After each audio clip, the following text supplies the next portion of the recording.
Hey, it's Ansley, and I'm standing in the former Germain Robin tasting room in beautiful downtown Burbank. And I have we've just picked up a wonderful cognac. And this cognac goes back to the 1970s. It used to be called Pierre Ferrand, and he started a brand. Pierre Ferrand is a guy whose family, they've owned this vineyard where they are, and they've been making brandy since sometime like 1704. I mean, this is a very cognac-like story.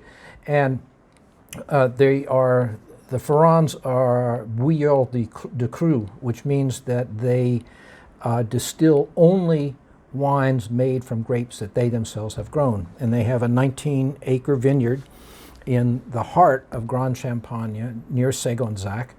And they've been, one of them, the current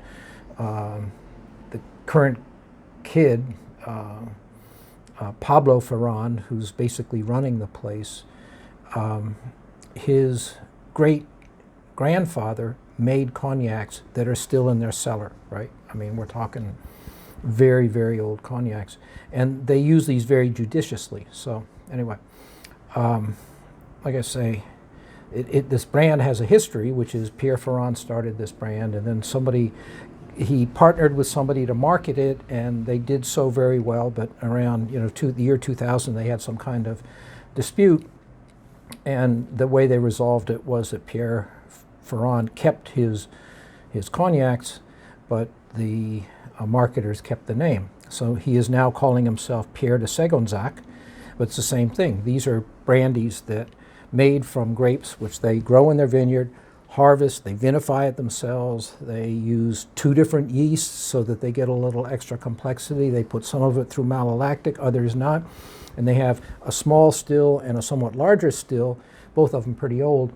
And they make the first run on the slightly larger still, and then they use the smaller still for the second run. They do everything absolutely perfectly. And so every single cut is some guy figuring out, am I going to keep this or am I not? And the point of being a bouilleur de cru is that you know your stuff really well because you've been working with it, let's say, for 20, 30, 40 years. You've seen the grapes come in, you've seen the harvest, you know how to vinify them, you know when to distill them, you know which ones are we going to put through malolactic, and then making the cuts and running the still. You've done it a million times with these grapes, with wines from things, and they differ from year to year, but you get to recognize their qualities, and so you distill them very well. This is how cognac used to be made 150 years ago. And there's very few of these guys left. We're lucky to have them. So they're tiny, right? And we only get a small proportion of what they make because they sell in Europe and the Far East.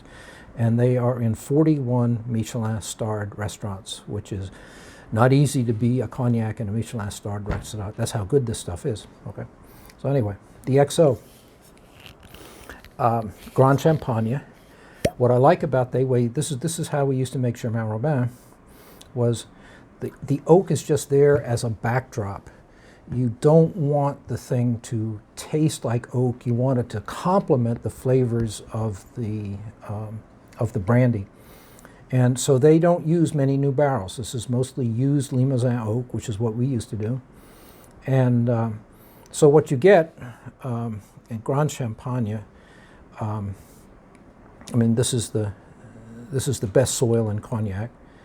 And Segonzac is right in the heart of it. So this is some of the best grapes for cognac that exist. And Grand Champagne, I mean, it has this well-deserved reputation, but when you're nosing it, look for it high up in your nose. It doesn't hit down here, it hits higher up. And that's because, I mean, it's so subtle and delicate, got a lot of finesse. And this is just amazingly rich.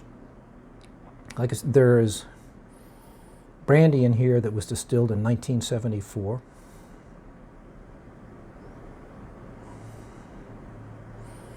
That means 45 years old. And you get it right away. It's just got all this. There's this thing called Roncio, which is this kind of, it's hard to describe. It's a slight sourness that develops in really good cognacs. and that are very old. And it's this beautiful complement to all the sort of like flowery, deep richness and fruitiness of old cognac. And this has got it in spades. So it's got this beautiful, rich nose.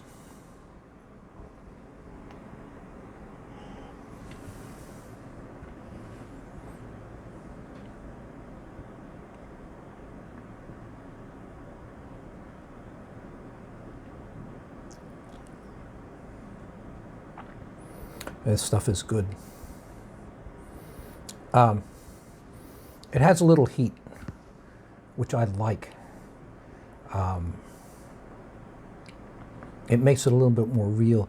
You're used to drinking these sort of like fairly heavily sugared and caramelized products that try to conceal the fact that this is, 40% alcohol. And this, you know it. But anyway, it hits, it's got this enormous volume. It hits all areas of your mouth almost simultaneously, and it keeps the flavors keep developing, because when you put cognac in your mouth, or any really good old product, all the alcohols that take a long time to open up when you pour them in a glass get opened up because your mouth is warm. So you get this amazing range of flavors, and then aromas going up the back way into your nose. That's what most flavor is. And then the finish is just unreal. I mean, when did I drink this? 35, 40 seconds ago. It's like I just started swallowing it. I can still, it's got this amazingly persistent finish. You could spend 45 minutes with a glass of this with no trouble at all. This is beautiful, beautiful product.